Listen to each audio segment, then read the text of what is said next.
Olá, sejam todas muito bem-vindas ao nosso curso online Mais Mulheres Eleitas. Eu sou Priscila Marins, advogada, presidente da Comissão de Direito Eleitoral da 12ª Subseção da Ordem dos Advogados do Rio de Janeiro, Campos dos Goytacazes. Vocês terão agora uma aula sobre desafios para a inserção da mulher negra na política. Essa aula será ministrada pela Manueli Ramos, assistente social pela UF, mestre em Desenvolvimento Regional, Ambiente e Políticas Públicas também pela UF, presidente do Conselho Municipal dos Direitos da Mulher de Campos dos Goytacazes, coordenadora estadual da Juventude do MNU Rio de Janeiro. Tenham todos uma excelente aula.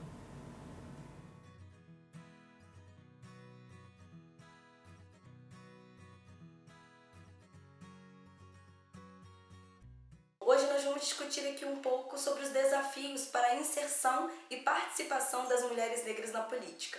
Obviamente que nós não vamos dar conta de todos os elementos que esse debate exige, mas elenquei aqui alguns pontos prioritários para que a gente possa fazer essa discussão de forma qualificada e comprometida com a transformação social. Bom, vocês devem estar se perguntando, se esse é um curso para tratar sobre ocupação de espaços de mulheres aos cargos de vereador e prefeito, as mulheres negras já não estão contidas nesse debate? E antes de responder isso, eu vou ler um trechinho desse livro chamado Lugar de Fala, da filósofa Djamila Ribeiro, onde em determinado momento ela recupera um trecho da fala da Sanja Nertrut, que vai dizer assim: "Bem, minha gente, quando existe tamanha algazarra é que alguma coisa deve estar fora da ordem. Penso que espremidos entre os negros do sul e as mulheres do norte, todos eles falando sobre direitos, os homens brancos muito em breve ficarão em apuros. Mas em torno de que é toda essa falação? Aquele homem ali diz que é preciso ajudar as mulheres a subir numa carruagem. É preciso carregar elas quando atravessam um lamaçal, e elas devem ocupar sempre os melhores lugares. Nunca ninguém me ajuda a subir numa carruagem, a passar por cima da lama ou me cede o melhor lugar. E não sou uma mulher? Olhem para mim, olhem para meu braço. Eu capinei, plantei, juntei palha nos celeiros e homem nenhum conseguiu me superar. E não sou uma mulher? Eu consegui trabalhar e comer tanto quanto um homem quando tinha que comer, e também aguentei as chicotadas. E não sou uma mulher? Pari 5 filhos e a maioria deles foi vendida como escravos. Quando manifestei minha dor de mãe, ninguém a não ser Jesus me ouviu. E não sou uma mulher?" E é com esse questionamento, e não sou uma mulher, de uma mulher negra, sufragista, ocupando esse espaço no momento desse diálogo. Ela estava na convenção que tratava sobre o estendimento do sufrágio feminino, o direito de votar e de serem votadas.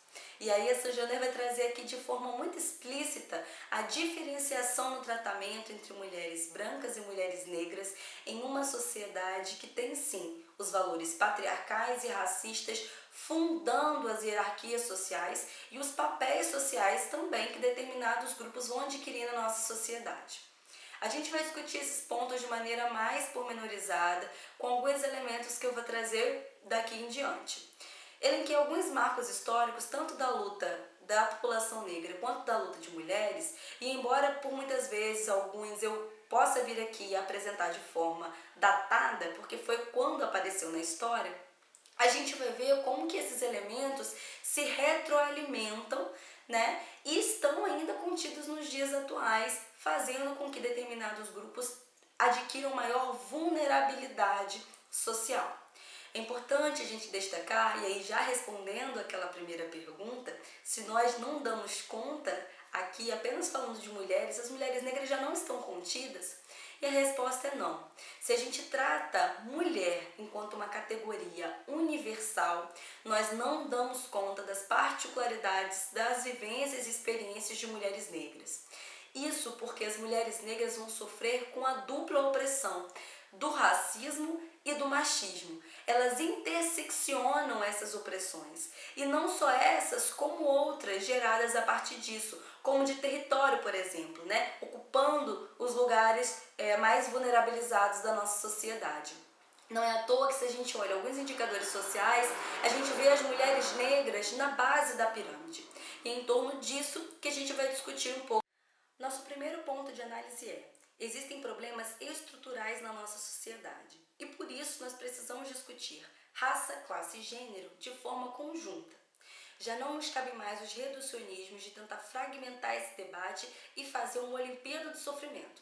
Quem sofre mais? A população negra? As mulheres? A população pauperizada? Não dá.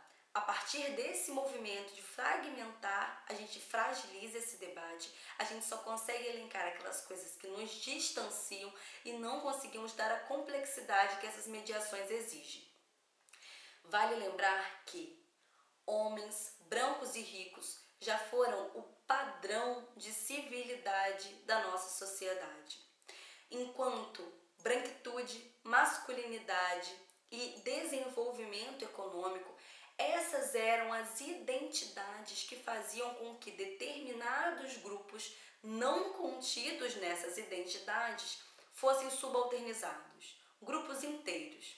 Se a gente analisa, por exemplo, o período da diáspora africana, o momento em que homens e mulheres negros foram forçosamente trazidos para as colônias na condição de escravos, a gente vai ver uma primeira mediação agindo, que é a mediação da desumanização. Enquanto não pertencentes às identidades da branquitude e masculinidade e de determinada classe social, a sua justa oposição, a sua antítese, homens e mulheres negros e de países que não estavam desenvolvidos, onde ainda não tinha acontecido a Revolução Industrial, eram condicionados a escravizados. A própria Igreja Católica, enquanto instituição fomentando a escravidão, dizia que homens e mulheres negros não tinham alma. Enquanto não tinham alma, eles precisavam ser cristianizados e civilizados por aqueles colonizadores, detentores do conhecimento, da racionalidade, da intelectualidade. Porque não estar contidos nessas categorias da branquitude e da masculinidade fazia com que determinados grupos se colocassem à margem dos direitos, à margem de uma possibilidade de um ascender socialmente. A desumanização fazia com que homens e mulheres negros não tivessem quaisquer direitos, porque eles não eram humanos.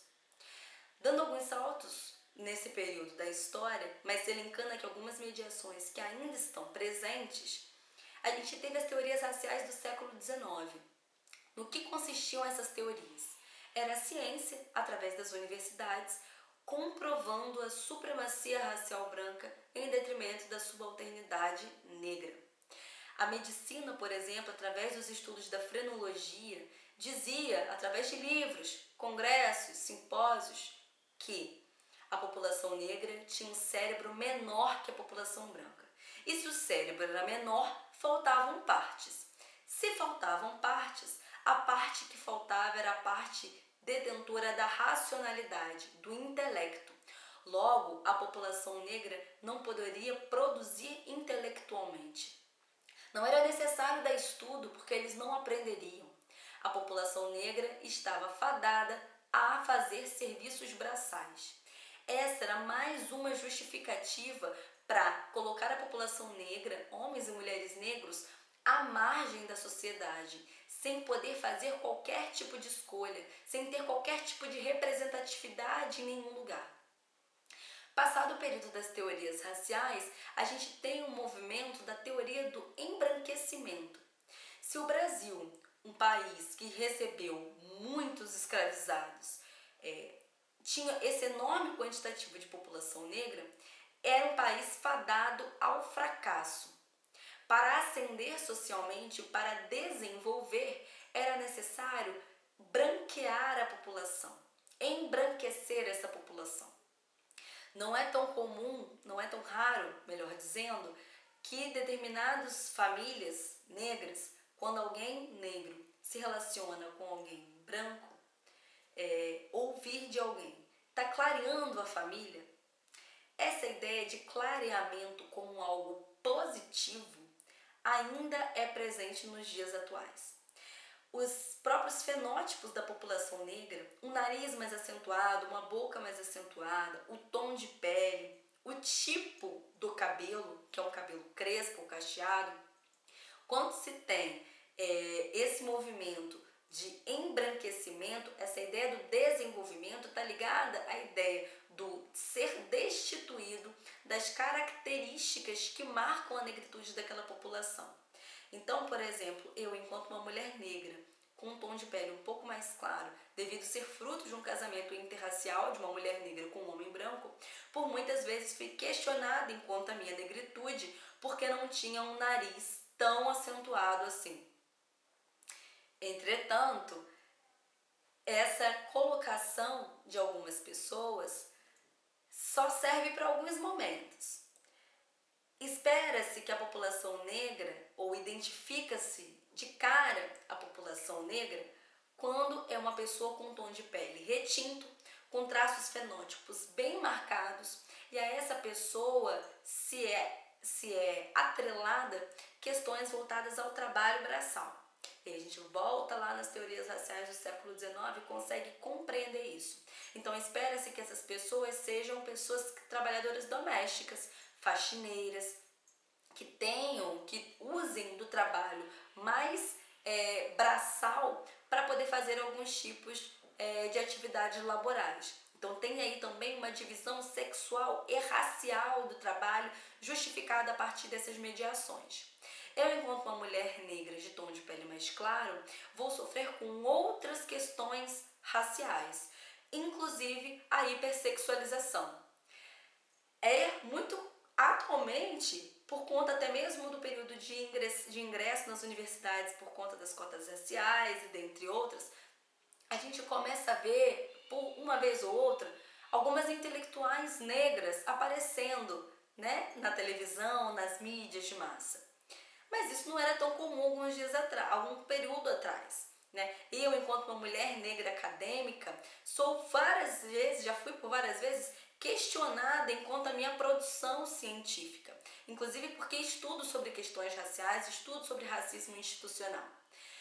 É costumeiro se ver mulheres negras com o meu tom de pele sendo mostradas como as mulatas, as globelezas, aquelas mulheres negras que vão ter uma maior exposição dos seus corpos. Isso também está dizendo respeito à desumanização. Isso também está dizendo respeito às teorias raciais do século XIX. E, a partir desse movimento, a gente vai entender por que por tanto tempo se diz que não há racismo no Brasil, que nós vivemos harmoniosamente tão bem, que não temos que falar de racismo, que quanto mais a gente fala do racismo, mais o racismo aparece. Muito pelo contrário. Quanto mais nós falamos, problematizamos e trazemos as questões raciais para o conflito, é que a gente consegue desmistificar essa estrutura racializada que permanece até os dias atuais. Por isso que a partir de 1950, Roger Bastide e Florestan Fernandes vão dizer que é uma falácia da ciência dizer e atrelar determinados grupos sociais por conta da sua identidade, das suas características fenótipas, por conta do seu pertencimento étnico-racial, dizer que determinada pessoa é menos capaz do que outras. Entretanto, pela agência desse sistema do racismo agir, é sim possível perceber que na nossa sociedade, esse grupo, a população negra, é colocado em maior situação de vulnerabilidade. Bom, vamos dar um stop aqui sobre essa questão da população negra e vamos pensar aqui um pouquinho só sobre os direitos feministas, sobre a luta dos direitos das mulheres. A gente caracteriza o movimento feminista através de ondas, né? A primeira onda dos direitos da mulher, a primeira onda do feminismo, vai ali do século XIX ao início do século XX. Bom, fazendo um link com a questão racial, século XIX a gente tinha as teorias raciais. A gente tinha essas noções cristalizadas de que a população negra era menos capaz. Era a ciência enquanto um conhecimento válido, legítimo, dizendo isso, escrevendo isso, apresentando isso em congressos. A primeira onda do feminismo vai sobretudo discutir sobre o sufrágio feminino, né, o direito ao voto e a ser votada, mas sem se importar com o debate racial e até mesmo com as próprias trabalhadoras brancas. Se a gente recupera um pouco a fala da Saint-Janer, quando eu falei, a Saint-Janer estava na luta pelo sufrágio feminino. E ela começou a perceber a diferenciação no tratamento entre mulheres negras e brancas ainda naquele espaço. Porque mulher, enquanto categoria universal, não dava conta da vivência da Saint-Janer. Não dá conta da vivência de mulheres negras até os dias atuais.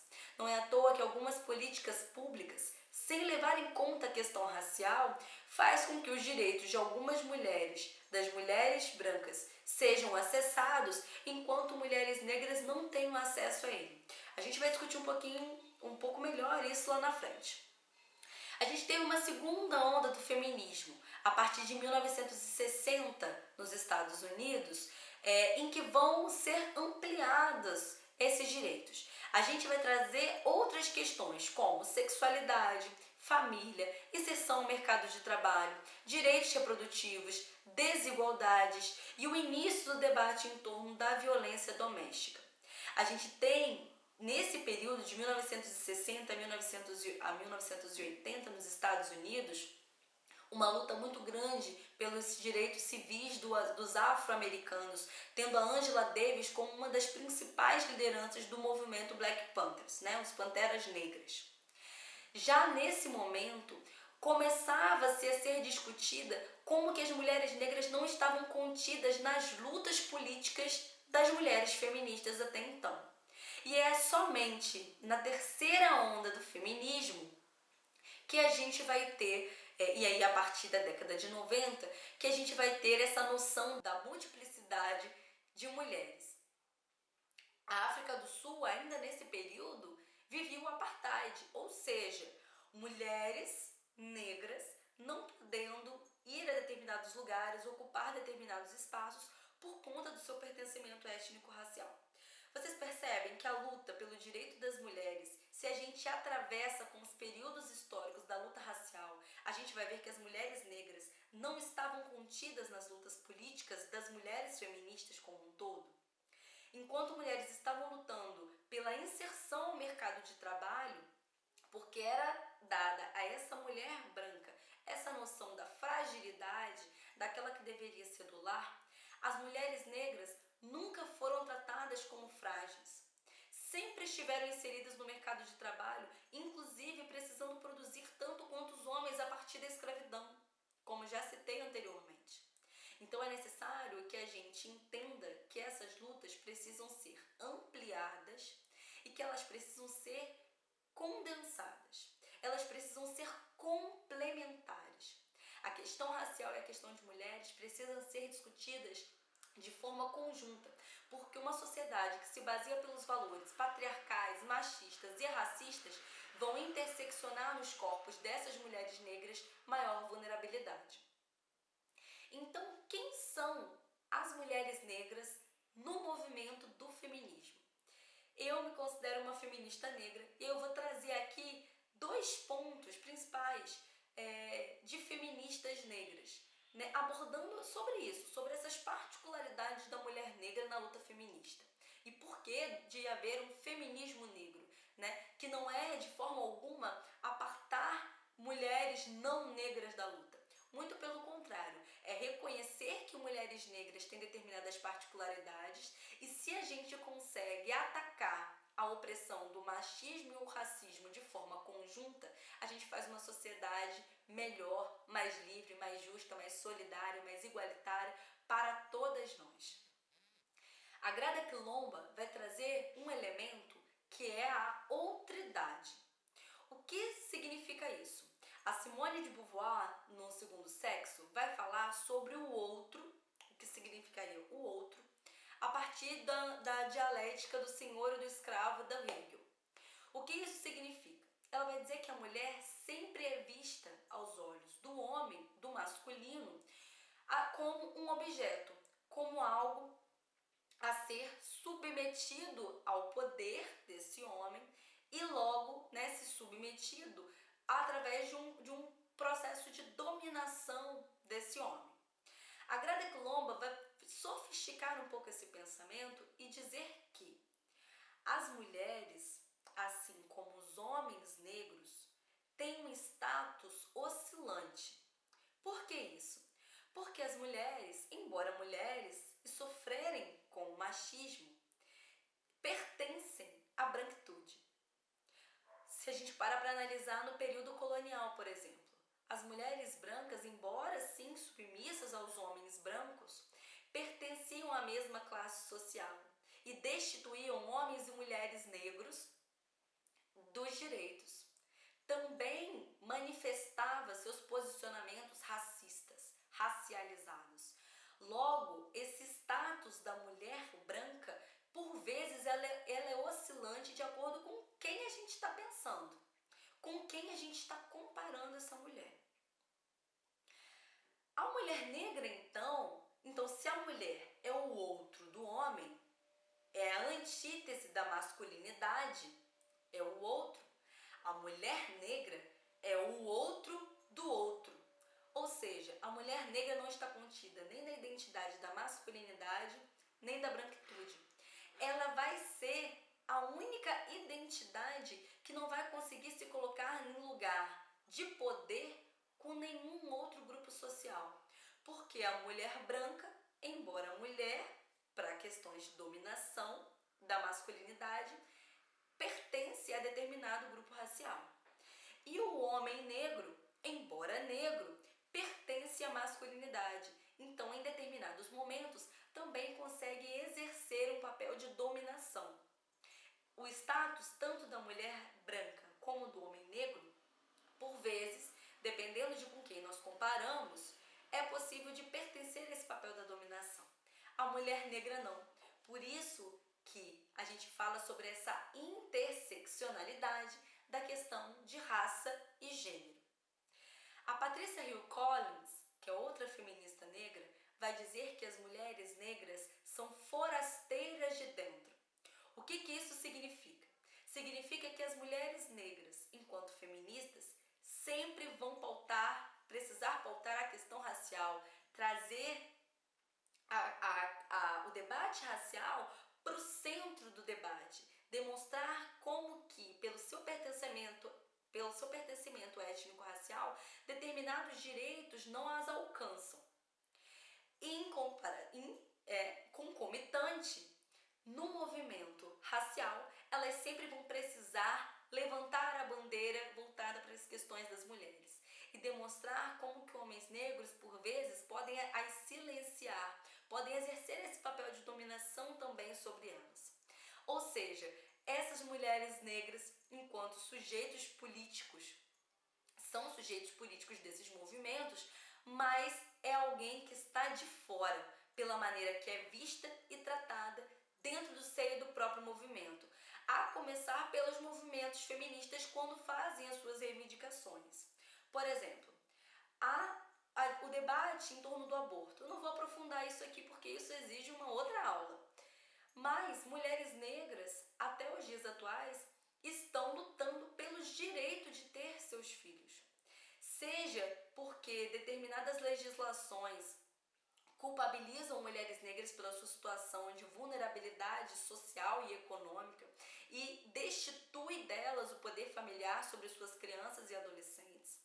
Seja pela violência obstétrica que sofrem quando dizem que mulheres negras podem receber menos anestesia na hora do parto do que mulheres não negras.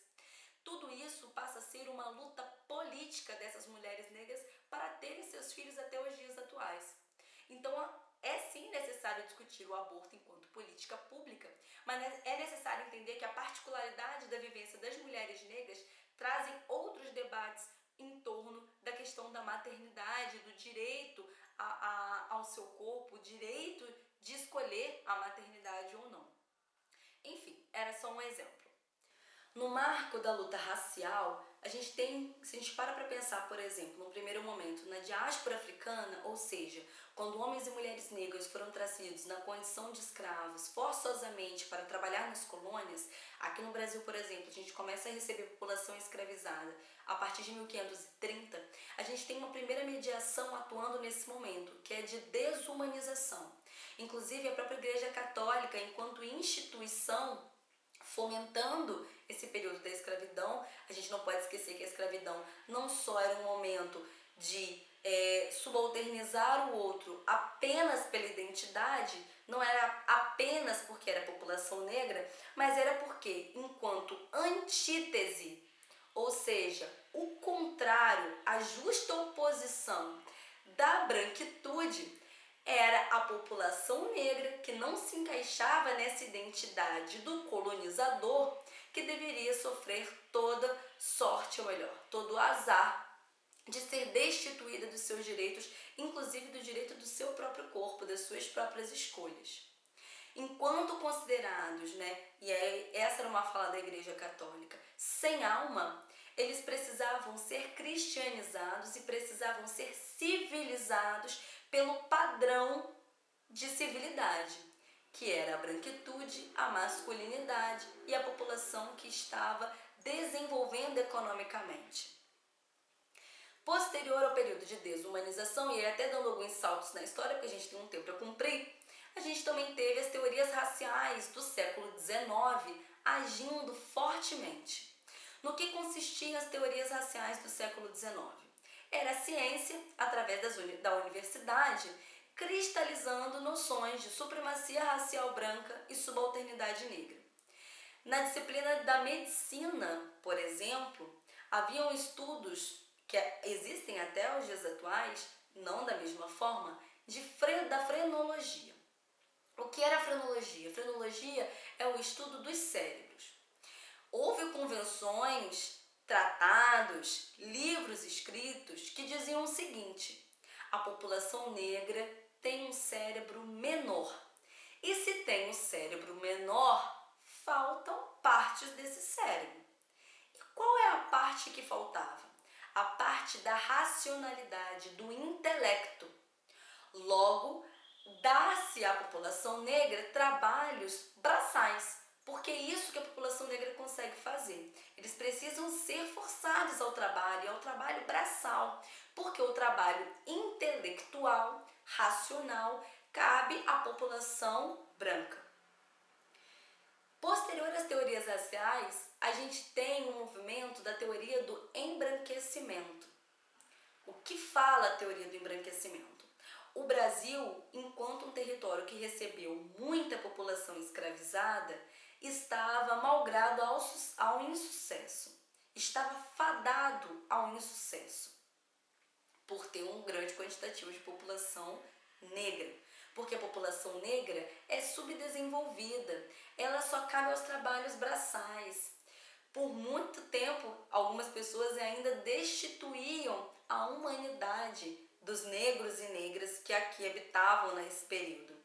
Logo, qual era a possibilidade e estratégia para que o Brasil desenvolvesse? A gente precisa branquear a população. Então, não é muito raro algumas famílias negras, as pessoas ouvirem, quando alguém se relaciona, uma pessoa negra se relaciona com alguém branco, ouvir: tá clareando a família?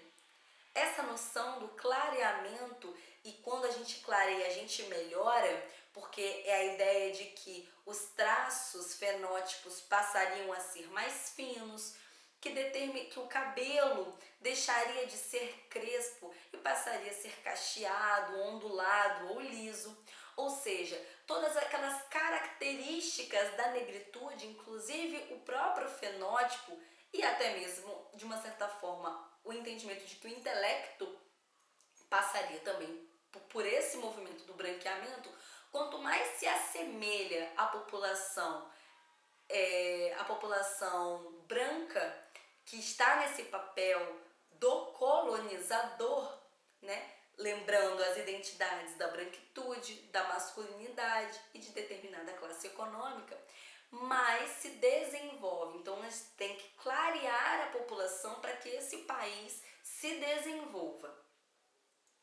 Posterior ao período do branqueamento, quando aí a ciência já estava demonstrando por A mais B que não há incapacidade em determinadas etnias, cada qual, enquanto ser humano, tem potencialidades e dificuldades, e isso nada tem a ver com o seu pertencimento étnico-racial.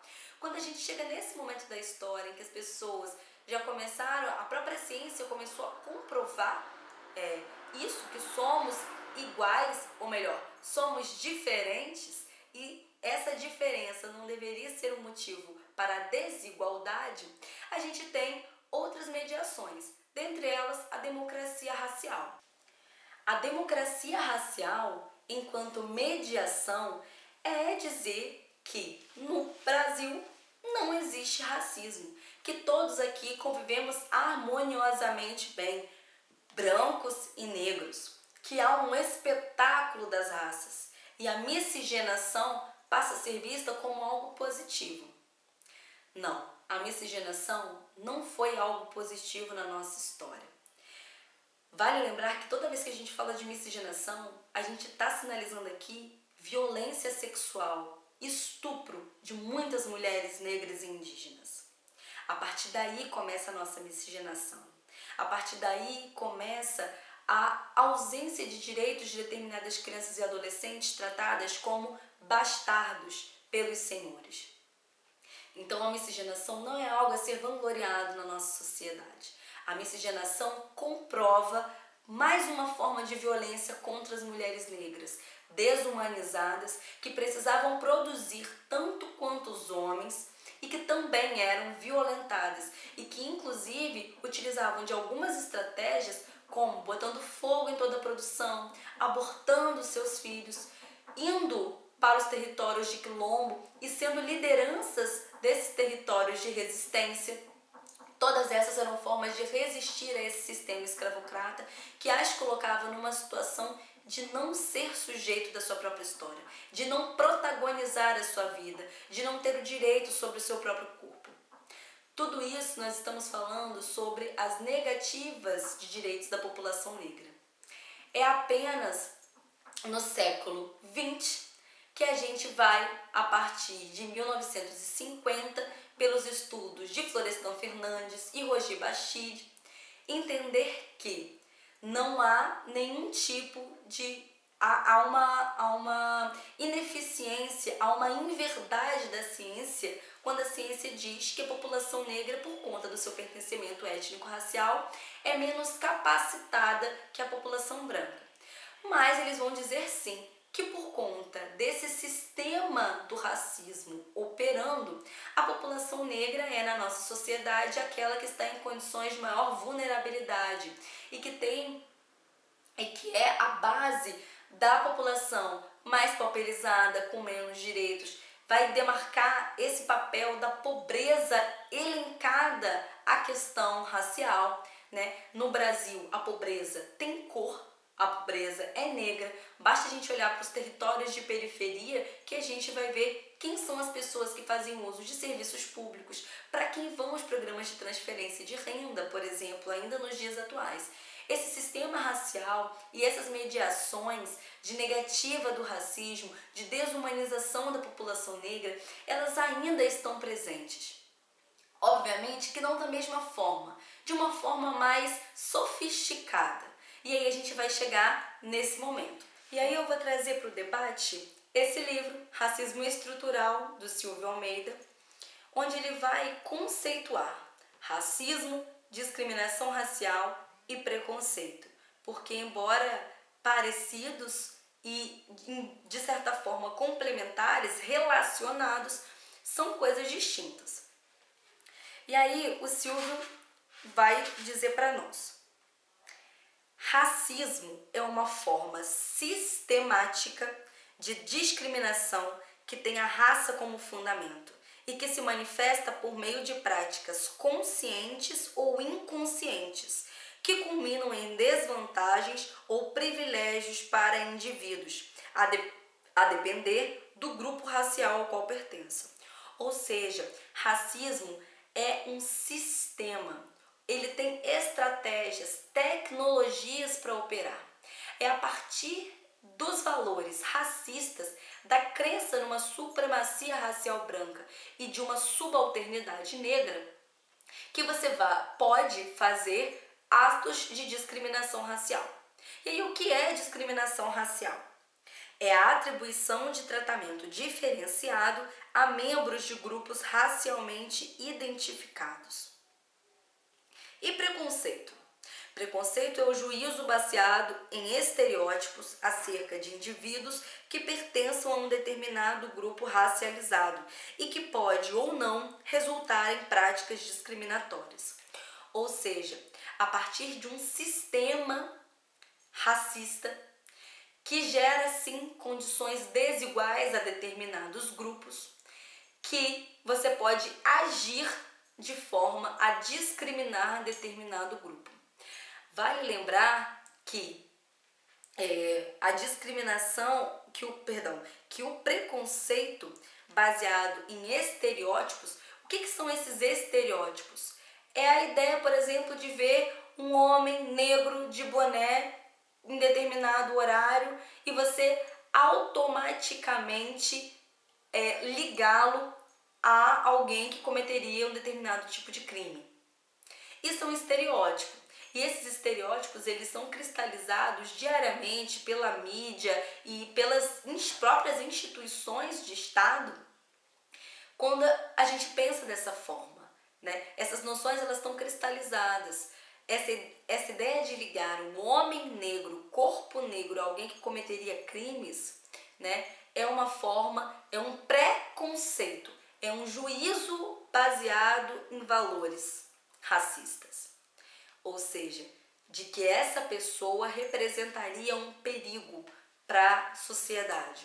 Se a gente vai num bairro de classe média alta e a gente vê uma mulher negra varrendo à frente da casa, por exemplo, e se a gente automaticamente pensa que aquela deve ser a empregada doméstica daquela família, porque é um bairro de classe média alta, logo seria um bairro habitado pela população branca, a gente está fazendo juízos relacionados a estereótipos. Essa ideia de que mulheres negras, em condições de trabalho, vão ser as domésticas, as faxineiras, né? E não as proprietárias, alguém que varrendo à frente da sua própria casa, por exemplo. Isso são estereótipos. E o preconceito é esse juízo baseado nesses estereótipos. É um juízo antecipado, sem qualquer tipo de justificativa, acredita-se nisso. Não necessariamente isso vai resultar em práticas discriminatórias, você pode apenas acreditar nisso. Eu acho que aquela mulher é a doméstica daquela casa, é a empregada doméstica daquela casa, não a proprietária. Não necessariamente eu discriminei ela porque eu não necessariamente realizei nenhum ato, mas eu estou sim julgando ela através de um valor racista. O ato de discriminar alguém, quando, por exemplo, alguém entra num determinado hotel e automaticamente é conduzida ao elevador de serviço, por exemplo, uma mulher negra nesse caso, isso é um ato discriminatório. Você encontrar um homem negro num determinado lugar e segurar a sua bolsa é um ato discriminatório. Você fez um juízo baseado em estereótipos e cometeu um ato de discriminação para com aquela pessoa. Tudo isso baseado em valores racistas, porque racismo é esse sistema operando. Esse era o primeiro ponto do nosso bate-papo. Após fazer um pouco essa recuperação de elementos históricos para que a gente entenda esse movimento de maior vulnerabilidade de mulheres negras e por que é tão importante que a gente particularize essas questões de raça e gênero para que a gente entenda quais são as vivências desse grupo em específico, é que a gente vai tratar agora sobre a subrepresentatividade nos espaços políticos eletivos e a importância da sua apropriação. Vejam, temos alguns dados sobre a representação de mulheres. Somos 5.568 municípios e dentre eles apenas 11,8% de prefeitas.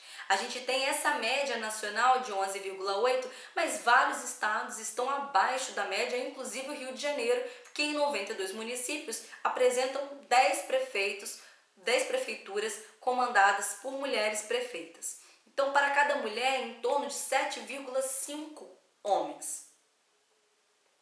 E vale a gente sinalizar aqui que todos os partidos, independente de direita ou de esquerda, têm uma prática de ter um quantitativo quase que muito semelhante da ocupação de mulheres. né, dessa subrepresentatividade no seu espaço. Vejam, não tenho nada contra partidos políticos, mas tanto partidos de direita como de esquerda, partidos políticos enquanto instituição, reproduzem machismos e racismos. A gente vai tratar aqui sobre como que o racismo institucional consegue fazer com que candidaturas de mulheres negras, por exemplo, tenham menos condições de dar certo dentro de partidos, inclusive de esquerda, para poder ser colocado na rua aí com sua plataforma e poder ser escolhido para a população. Recentemente a gente teve um caso da Thaís Ferreira. Ela é deputada suplente na Alerj de determinado partido, um partido de esquerda, e esse partido tentou barrar, criar cláusulas, determinadas documentações e uma postura institucional que faria com que essa candidatura fosse barrada. A Thaís Ferreira teve na última eleição para deputada mais de 20 mil votos. É uma mulher negra, mãe de periferia, que carrega essas identidades e esses lugares de fala nas suas pautas e quase foi barrada por um partido de esquerda. Ao mesmo tempo, a gente tem figuras, por exemplo, como Fernando Holliday, Sérgio Camargo, homens negros que, embora negros, estão ali servindo aos partidos políticos e àquelas identidades colonizadoras. Estão servindo à manutenção do status quo, estão sendo funcionais ao capitalismo e à negativa de direitos da população negra. Logo, nós vemos na fala deles, a fala inclusive se contrapondo aos movimentos negros e à luta dos direitos da população negra, reforçando aquelas mediações da democracia racial, por exemplo. Trazendo o debate, o conflito racial para o silenciamento, dizendo sim que a população negra é culpabilizada pela sua situação de vulnerabilidade, pela situação de vulnerabilidade que se encontra na nossa sociedade. Obviamente que essas pessoas não representam a gama e as pautas da população negra. Obviamente também que determinados partidos, mesmo aqueles que se colocam no campo da esquerda, no campo progressista, muitas das vezes também não representam a pauta da questão racial, a pauta das mulheres negras, e nos dão menos condições de irmos para a disputa eleitoral. O racismo, ele é estrutural, Essa é uma afirmativa.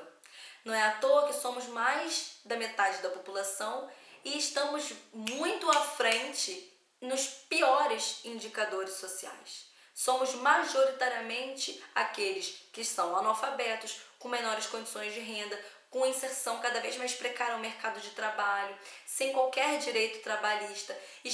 Somos a maioria nos indicadores de violência doméstica, de violência sexual, dentre outros indicadores, maus indicadores. Ao passo que, se a gente analisa as melhores condições sociais, as melhores rendas, os melhores locais de trabalho, lá nós não vamos encontrar majoritariamente população negra. Logo, se somos 53%, 54% da população, deveria ser algo mais equilibrado. Não o é, porque temos um racismo estrutural operacionalizando.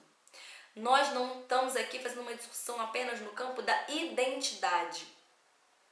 Queremos mulheres negras nesses espaços apenas porque são mulheres, apenas porque são negras. Não, nós estamos aqui disputando uma estrutura assimétrica de poder. Estamos aqui sim disputando o poder da narrativa. Qual é a narrativa que impera na nossa sociedade? É a narrativa colonizadora, que culpabiliza a população negra pela sua situação, que nos dá políticas públicas ineficazes quando nos dão políticas públicas. E aí eu acho que vale a pena a gente trazer aqui um conceito da Jurema Werneck sobre racismo institucional.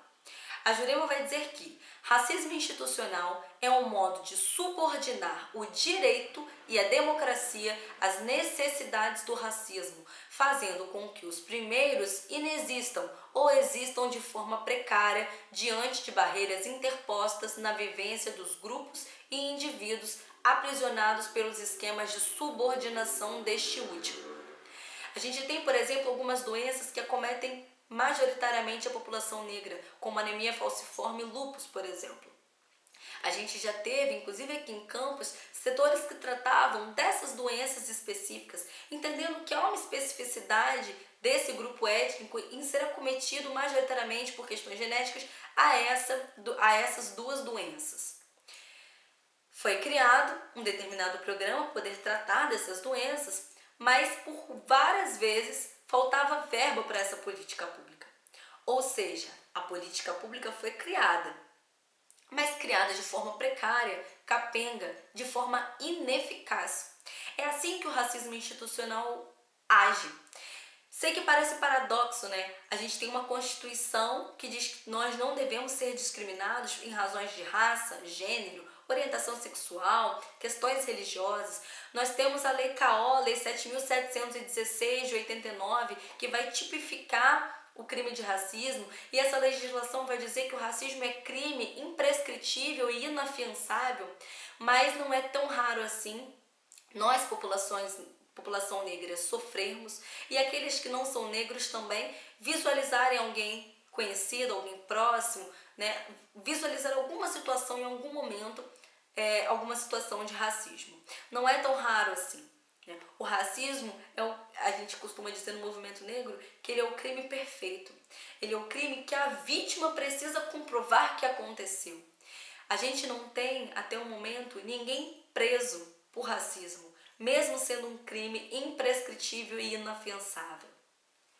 Sempre é colocado como injúria racial, individualizando esse debate. E quando eu digo individualizando, é porque muitas vezes o racismo ele é tratado enquanto uma patologia, como alguém que por ignorância está cometendo um ato racista, está praticando a discriminação racial. Não, o racismo ele não é uma patologia. O racismo é um sistema de operar, ele é um sistema de tornar determinados grupos com maior poder do que os outros, dominante sobre os outros. O racismo é esse sistema de poder. E quando a gente discute sobre a população negra poder colocar candidaturas e disputar esse espaço, nós estamos querendo sim disputar poder, disputar essa narrativa, fazer com que políticas públicas sejam eficazes, porque no discurso da igualdade, de que todos somos iguais perante a lei, sabemos que nem todos somos iguais perante a lei. Não é tão raro, mas a gente vê aí pela mídia demonstrar como que o próprio judiciário age sobre valores racializados e racistas para com a população negra. E aí é importante a gente dizer, apesar de criminalizado, o racismo continua como esse sistema operando na nossa sociedade. E em conjunto com o machismo, vai fazer com que mulheres negras sejam a base dessa pirâmide, aquele grupo mais destituído dos direitos, da possibilidade de fala, da possibilidade de representatividade. E por isso que essas iniciativas como esse curso são tão importantes, para que a gente possa jogar luz nessas questões, discuti-las e aí possivelmente transformar essa situação.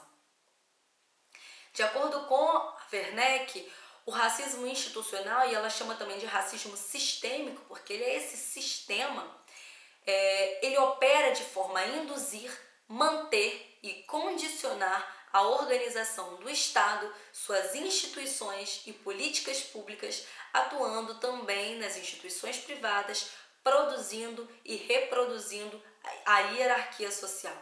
Então, as instituições elas passam a incorporar esses valores racistas e começam, dentro da sua organização natural, a agir dessa forma. Quando os movimentos negros, ainda na década de 80, denunciavam a violência policial, isso que estava sendo colocado em xeque. A polícia, enquanto uma instituição, a institucionalidade de segurança pública na nossa sociedade, age segundo valores racistas quando chega de forma truculenta e violenta nos territórios de periferia ocupados pela população negra e não chega da mesma forma nos condomínios da classe alta. Apesar de sermos todos iguais perante a lei, essa instituição, a polícia, nesse caso vamos citar a polícia militar, age baseado em valores racistas, dizendo quem é detentor do direito e quem não é, quem é dominador e quem é dominado, quem é subordinado a quem. E apesar de haver uma criminalização do racismo, o racismo está ali sendo demonstrado através daquela violência policial. É necessário, então, construir as disputas da narrativa da nossa sociedade. E os movimentos negros têm um papel crucial nesse movimento, né? Grande parte das candidaturas de homens e mulheres negros surgem das bases, surgem dos movimentos sociais, surgem de pessoas que já fazem a luta em torno do combate às opressões, do racismo, do machismo, da LGBTfobia, dentre outras, né? E são levantados por essa base social como alguém para representar essas pautas. E essa é uma candidatura que merece a visibilidade, que merece o apoio, né? É quando alguém sai de um projeto individual e passa a ser integrado num projeto coletivo, num projeto que vai levantar não as demandas do eu, mas as demandas do nós, porque enquanto homens e mulheres negros, enquanto mulheres, nós precisamos entender o que nos aflige enquanto essa nossa multiplicidade de mulheres, né? Somos múltiplas, mas tem questões que nos unem. Por exemplo, a questão da violência doméstica, a questão da má inserção no mercado de trabalho, de não termos cursos de geração de renda que atenda de fato ao mercado de trabalho no município. Enfim, essas questões não são questões de um indivíduo, de uma mulher. Essas são questões que afetam as mulheres como um todo. Então, por isso que essas demandas coletivas precisam ser suscitadas dessas bases. Por isso que os movimentos sociais, os movimentos negros e de mulheres negras são tão importantes nesse movimento. Eu quero destacar aqui que participei recentemente do Fórum Estadual de Mulheres Negras, em que foi levantado esse movimento sobre o apoio e o fomento de candidaturas de mulheres negras aos cargos de vereadoras e prefeitas nos municípios.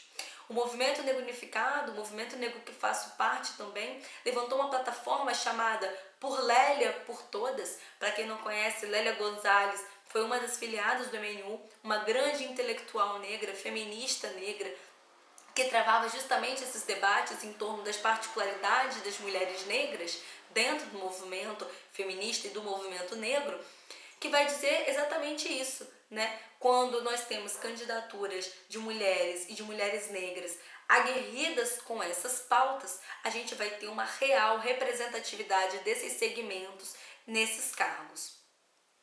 Qual é a finalidade disto? A finalidade é a disputa de poder. E eu vou chamar a atenção aqui para a questão da agenda política, que precisa levar em conta a interseccionalidade. Como eu disse, nós não queremos só mulheres no poder. Nós queremos mulheres comprometidas com candidaturas coletivas que levem em consideração demandas que não partam do eu, que não seja um projeto individual, que seja um projeto coletivo para determinado local. Isso precisa ser levado em conta. Eu vou chamar a atenção aqui também para candidaturas de homens negros que também não acessam ao poder porque sofrem com racismo tanto quanto mulheres negras. E eu, enquanto pertencente a um movimento negro unificado, que é um movimento misto, né, entendo essas particularidades, porque são os corpos dos homens negros que são vítimas da violência e da truculência policial, que também são desautorizados na sua fala por conta do seu pertencimento étnico-racial, por conta do seu pertencimento religioso.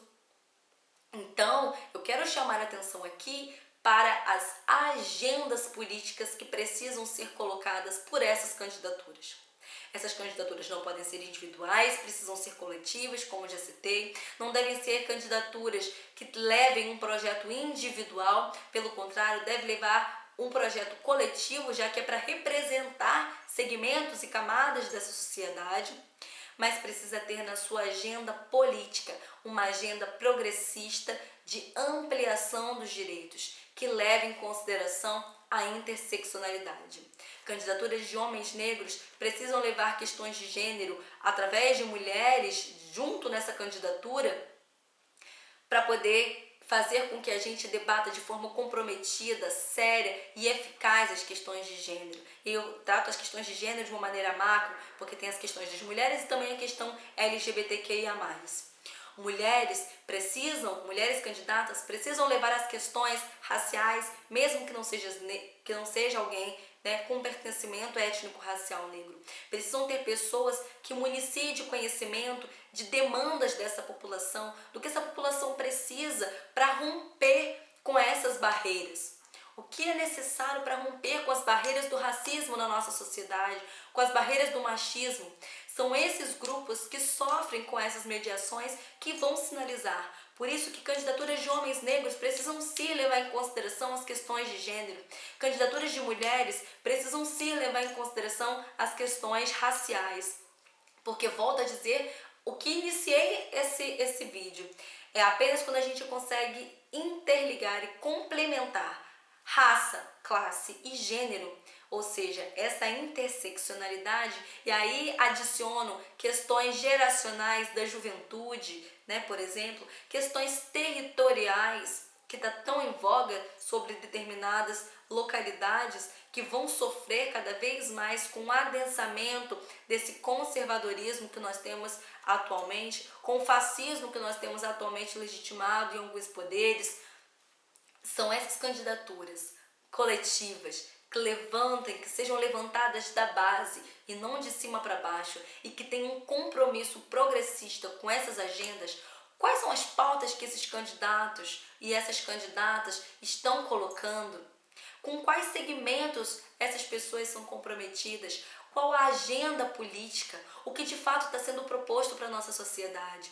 Não pode ser só uma questão de identidade. No município de Campos, nós já tivemos mulheres negras ocupando cadeira do legislativo, homens negros ocupando cadeiras do legislativo, sem comprometimento com a pauta antirracista. Isso não dá mais. Sem comprometimento com a pauta de gênero. Isso não dá mais. Nós já tivemos vereadoras, mulheres, não negras, não comprometidas com a pauta de gênero, não comprometidas com a política pública de mulheres, que precisa de uma vez por todas parar de ser vista apenas como a questão da violência doméstica. A violência doméstica passa a ser um sintoma quando a política pública de mulheres não é executada, não é eficaz, não é feita de forma efetiva, de forma comprometida. É a ponta do iceberg de uma subordinação estrutural a que essa mulher é condicionada nessa sociedade machista. Termino por aqui chamando a atenção para uma frase que não sei se vocês conhecem, que fala sobre uma simbologia e escritos africanos, que é o Sankofa. Sankofa significa olhar para trás, ressignificar o presente, construir o futuro. É a partir disso que eu acredito nas candidaturas negras ao poder.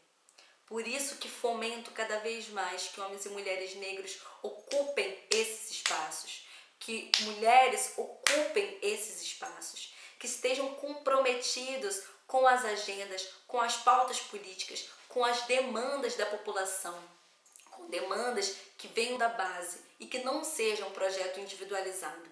É necessário olhar para trás, entender as questões históricas, entender de onde viemos, para que a gente possa ressignificar esse presente e construir um futuro mais justo, igualitário e solidário para todas nós. Espero que vocês tenham gostado da aula. Para confirmar sua participação, envie até o dia 31 de outubro de 2020 um e-mail para maismulhereseleitas@gmail.com com o nome da aula, seu nome completo e o número de seu telefone. Agradecemos a sua participação e esperamos você no próximo módulo.